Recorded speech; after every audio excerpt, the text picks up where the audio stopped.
Good morning. I have the distinct pleasure of welcoming you to MicroVision's Investor Day. It's going to be a great day, and we're really excited that you're here.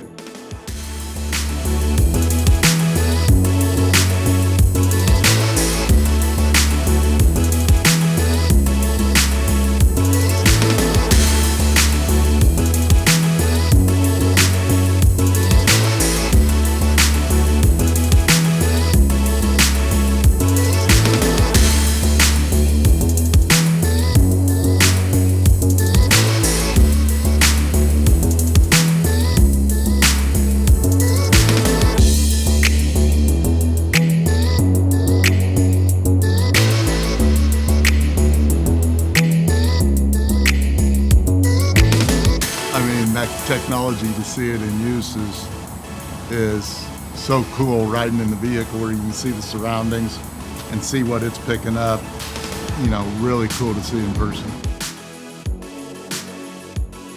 It means a lot that you guys care so much about it. So sometimes in the busyness of life, we're all moving at different paces. Sometimes, we don't get a chance to tell you how much we appreciate it, but I can tell you that the attention, positive or negative, right, is appreciated because it's good that somebody's noticing all the hard work people are doing. So thank you. Anubhav and I are both here. We're talking about the business we're building for you and all the investors. We certainly can talk about technology, but we certainly want to also describe to you the business. I focused the company where I actually believed it was going to be successful. The way you bridge the gap is bringing in revenues from the non-auto sector and the high contribution margin validation software, because that's what is ultimately differentiating us from the rest of the peers, because this is what they don't have. So we have actually focused ourselves to creating a good business, a business that's sustainable at a right level and get to market as fast as possible and get revenues. We have become this one-stop Lidar shop by offering Maven, Movia, and Mosaic, which is the three-legged stool, in my mind, which actually de-risks the business.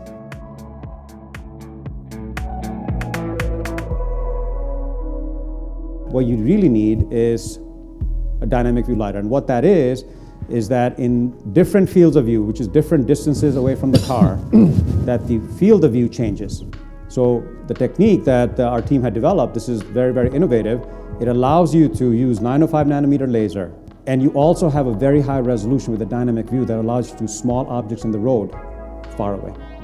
So that's what dynamic view is. So every RFQ effectively is asking for multiple fields of view in a single box solution. I have gone on the record to say every RFQ requires dynamic view LiDAR, not a single one that is out there that has that. But the dynamic view LiDAR is something that we do that, they're still working on, and it's going to take them years to get there, and we have real patents on it. So like you sat in the car, if you have taken the ride, can you tell the difference? That's the dynamic view LiDAR that you saw there. Did you see any gaps? It was continuous, wasn't it? Right? Yes. And when the car was shifting, the car shift in the view was happening at the same time.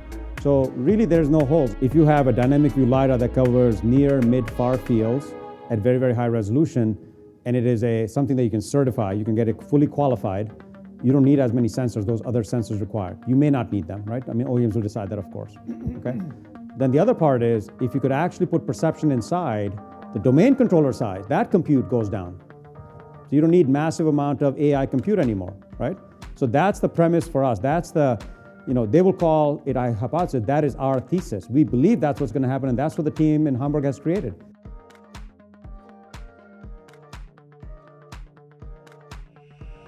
Our focus is on 2023 RFQ design win. We're going to just accelerate and focus our resources and our passion towards the next win, because you need to get to a certain critical mass of those people. We're going after OEMs that have big RFQs. There's companies out there that have 10 million vehicles that they make annually.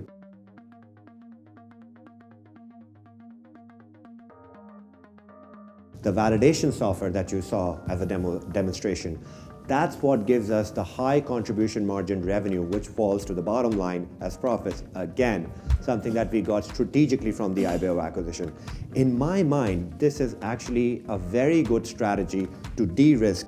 We will know well in advance of anybody else of what to build and what not to build, right?